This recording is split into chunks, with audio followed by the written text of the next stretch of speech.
நிறைவேற்றிருக்காங்க. அரசு எப்படி செயல்படுத்தும் ஒன்றிய அரசு குறிப்பா மசோதா நிறைவேற்றி? அதாவது மாநிலங்களவையில் 39 விழுக்காடும் மக்களவையில் 19 விழுக்காடும் வேலைகள் நடந்திருக்கின்றன. ஆளுங்கட்சி வெளியே வந்து சொல்லுகிற தகவல் எதிர்கட்சிகள் நாடாளுமன்ற செயல்பாடுகளுக்கு இடையூறாக இருந்தார்கள் என்று திருப்பி திருப்பி சொல்கிறார்கள்.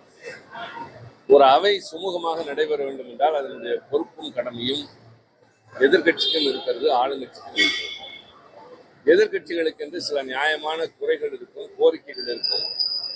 அவ்வப்பொழுது எழுகிற மக்கள் பிரச்சனைகள் எழுப்புகிற போது அதற்கு பதில் சொல்ல வேண்டிய கடமையும் பொறுப்பும் ஆளும் தரப்புக்கு உண்டு. ஆனால் இந்த கூட்டத்தொடர் முழுவதும் டெல்லியிலே நடைபெற்ற மாணவர்கள் போராட்டம் தொடர்பாக அங்கே நடந்த தடியடி, வெள்ள குண்டுகளுக்கு பயன்படுத்தியது, இப்படிப்பட்ட பல்வேறு நிகழ்வுகள் நடந்தன. இதற்கு பின்னால் அது தொடர்பாக உள்துறை அமைச்சர் ஒரு அறிக்கை தர வேண்டும் என்று எதிர்கட்சிகள் வலியுறுத்திக் கொண்டனர். இதிலே நாட்டு மக்கள் தெரிந்து கொள்ள வேண்டியது, பிரதமரும் உள்துறை அமைச்சரும் தினந்தோறும் நாடாளுமன்ற கட்டடத்திற்கு வருவார்கள்.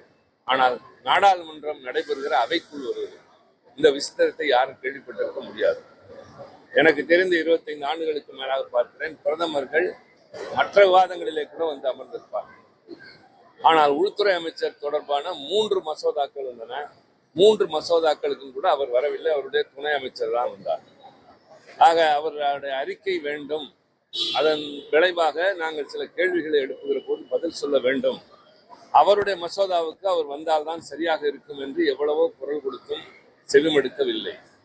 ஆகவே தொடர்ந்து எதிர்கட்சிகள், அதாவது நாங்கள் என்னதான் சுமூகமாக ஒத்துழைத்தாலும் ஒரு மசோதாவிலே நாங்கள் பேசுகிறோம் என்றால் நாங்கள் எடுத்து வைக்கிற கருத்துக்களுக்கு அவர்கள் பதில் சொல்வதே இல்லை.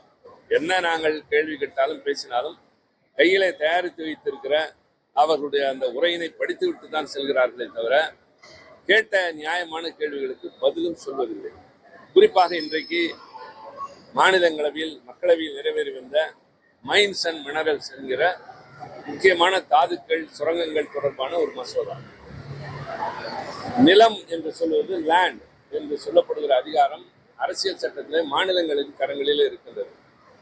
ஆனால் மாநிலங்களுடைய ஒட்டுமொத்தமான அதிகாரத்தையும் ஒன்றிய அரசு எடுத்துக் கொள்கிற ஒரு மசோதா, மாநில அரசுகளுக்கு எந்த உரிமையும் இல்லை என்ற மசோதாவை பெருத்த கூச்சலுக்கிடையில், எதிர்ப்புகளுக்கிடையில் அதை ஒரு தேர்வுக்குழுவுக்கு அனுப்புங்கள் என்ற தீர்மானத்தையும் ஏற்றுக்கொள்ளாமல் எல்லாவற்றையும் அவையிலே வைத்து அவசர கதியில் அரை மணி நேரம் 1 மணி நேரத்தில் நடத்துவது என்றுதான் இந்திய நாட்டில் சட்டங்கள் இப்போது நிறைவேறி கொண்டிருக்கின்றன.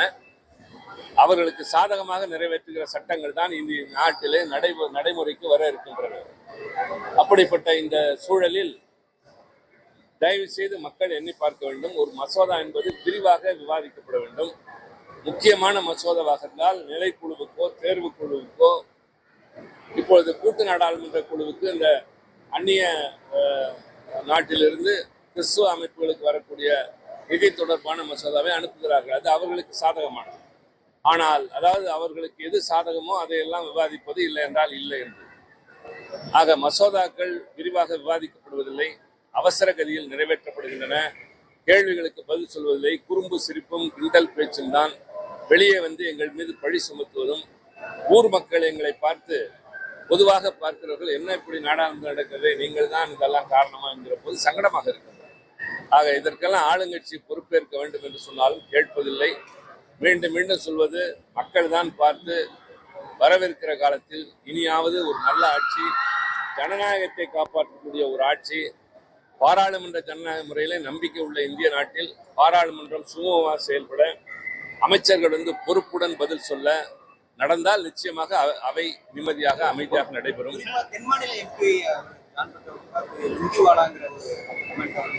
அதற்கு பின்னர் வருத்தம் தெரிவித்து விட்டார்கள். அதை நாங்கள் இந்த தமிழ்நாடு, கேரளா, கர்நாடகா போன்ற பல மாநிலங்களிலிருந்து அதற்கு எதிர்ப்பு தெரிவித்த போது அது எதேச்சையாக வந்தது.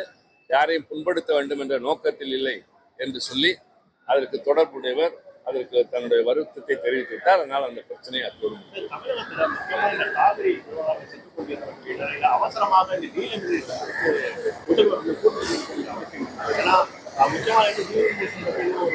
அவையில எந்த இதுவுமே இல்லை, திமுகவுடைய நிலைப்பாடை தெரிஞ்சு வைக்கிறதுக்காக காங்கிரஸ் அழுத்தத்தின் காரணமா தான் அந்த கூட்டம் முதல்வர் கூட்டினாரு அப்படின்னு மற்ற கட்சிகள்லாம் குற்றம் சாட்டுறாங்க.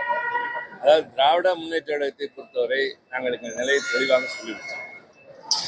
நீங்கள் சரியாக சொன்னது போல மேகதாது பிரச்சனை இந்திய தமிழ்நாட்டினுடைய தலைப்போகிற பிரச்சனை. ஒருவேளை அந்த அணை கட்டப்படுமையானால் தமிழ்நாடு பாலைவனமாகிறது. தமிழ்நாட்டின் நெற்களஞ்சியம் என்று சொல்லுகிற தஞ்சை மாவட்டம், அந்த டெல்டா பகுதிகள் முழுவதும் வறண்டு போய்விடும். 2000 ஆண்டுகளாக விவசாயம் செய்கிற பகுதி தமிழ்நாடு. ஆனால் பின்னாட்களில் அணையை கட்டி கட்டி கட்டி நமக்கு வர இருக்கின்ற தண்ணீரை தடுத்து இப்போது கொடுக்க வேண்டிய நியாயமான தண்ணீரையும் தரம் இருக்கின்ற ஒரு நிலை கர்நாடகத்தில் இருக்கிறது. உலக அளவில் இன்டர்நேஷனல் ட்ரீட்டி என்று சொல்வார்கள், அந்த அடிப்படையில் இருக்கலாம், நம்முடைய நாட்டின் சட்டப்படியும் இருக்கலாம். எந்த இடத்திற்கு கீழே தண்ணீர் போய் சேர்கிறதோ, லோவர் ரைப்பேரியன் ஸ்டேட்ஸ் என்பார்கள், அவர்களுடைய ஒப்புதல் இல்லாமல் மேலே இருக்கிறவர்கள் எந்த அணையும் கட்டக்கூடாது என்று சட்டம் சொல்கிறது. ஆனால் அவர்கள் அதை கேட்பதில்லை. உச்சநீதிமன்றம் சொல்வதை மதிப்பதில்லை.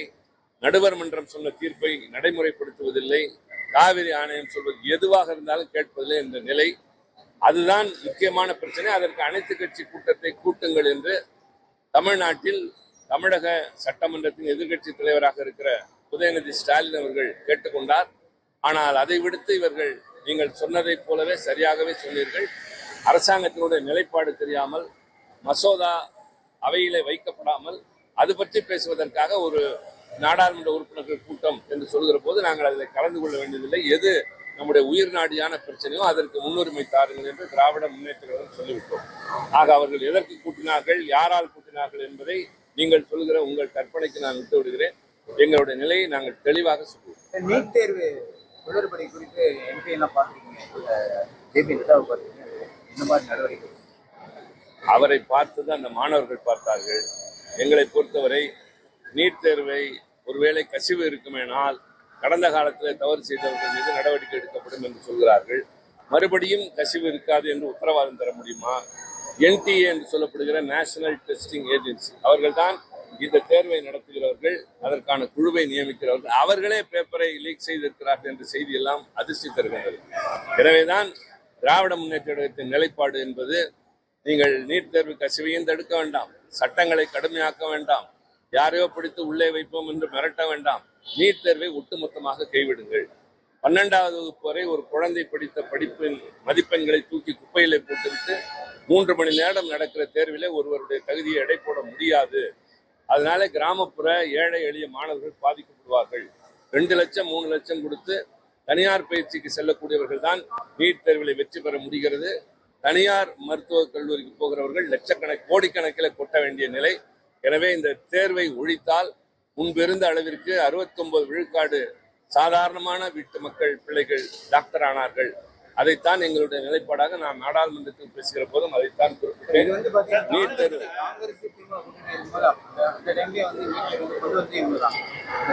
அப்பொழுதே நாங்கள் எதிர்ப்பு தெரிவித்து தலைவர் முதலமைச்சராக கலைஞர் இருந்த பொழுது அவர் தீர்மானமும் நிறைவேற்றி எங்களுக்கு அதில் விதிவிலக்கு பெற்றுவிட்டோம்.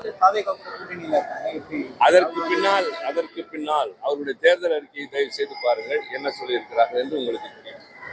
அந்த தேர்தல் அறிக்கையிலே அவர்கள் அன்றைக்கு சொல்லியிருக்கிற நிலை வேறு, இன்றைக்கு அவருடைய நிலைப்பாடு என்னவோ தெரியாது. ஆனால் எங்களை பொறுத்தவரை தொடக்க காலத்திலிருந்து எதிர்த்து கொண்டிருந்தோம். தமிழ்நாடு சட்டப்பேரவையிலே அதிமுக ஆளுங்கட்சியாக இருக்கிற போது அந்த தீர்மானத்தை ஆதரித்திருக்கிறோம். நாங்கள் சட்டம் மசோதாவை நிறைவேற்றி ஆளுநர் கையெழுத்திடாமல் குடியரசுத் தலைவரிடம் கிடப்பில் இருந்த போதும் போராடி கொண்டிருந்தோம். மக்களிடம் கொண்டு போய் சேர்த்தோம். எல்லா வகையிலும் திராவிட முன்னேற்ற கழகம் நாடாளுமன்றத்திலும் தொடர்ந்து குரல் கொடுத்துக் கொண்டிருந்தோம். எந்த வகையிலும் நாங்கள் பின்வாங்கவும் இல்லை, சமரசம் செய்து கொள்வோம். தற்போது காவிரி விவகாரத்துல தமிழகத்துக்கு வரக்கூடிய நீர் பாத்தீங்கன்னா நம்ம கொண்டு வரணும் 6 லட்சம். ஆனா தற்போது நமக்கு கிடைத்திருக்கிற நீரோ பாத்தீங்கன்னா அவங்க நம்ம கொடுக்கக்கூடிய நீர்ல டேம் ரொம்ப நேரம் நம்ம நீரை கொடுத்துருக்காங்க. ஆனா தற்போது வரை தமிழகத்துக்கு நீரை உங்கள் கேள்விகள் எல்லாமே மிகச் சரியாக இருக்கிறது. நடுவர் மன்ற தீர்ப்பு, உச்சநீதிமன்றத்தின் தீர்ப்பு அடிப்படையில் நமக்கு தர வேண்டிய தண்ணீரை கூட தரவில்லை. காவிரி என்பது அவர்களை பொறுத்தவரை தமிழ்நாட்டுக்கு ஒரு வடிகால் ஆகிவிட்டது. அதிகமாக தண்ணீர் பெருகுகிற போது திறந்து விடுகிறார்களே தவிர நமக்கு தர வேண்டிய நீரை உரிய முறையிலே பங்கிட்டுக் கொள்ள வேண்டும் என்று இல்லை. 2 நாடுகளுக்குள் பங்கிட்டுக் கொள்கிற அளவிற்கு பக்குவம் இருக்கிறது. 2 மாநிலங்களுக்குள் பகிர்ந்து கொள்கிற அணுகுமுறை இல்லை. ஒன்றிய அரசு வேடிக்கை பார்க்கிறது. எனவேதான் மேகதாது அணை கட்டுவதற்கான டிபிஆர் இந்த திட்ட மதிப்பீட்டுக்கு அனுமதி தர வேண்டாம் என்பதை வலியுறுத்தி பேசியிருக்கிறோம், மனு கொடுத்திருக்கிறோம், மீண்டும் மீண்டும் நினைவுபடுத்துகிறோம். இப்ப சபாநாயகரோட தேநீர் விருந்துல வந்து கனிமொழி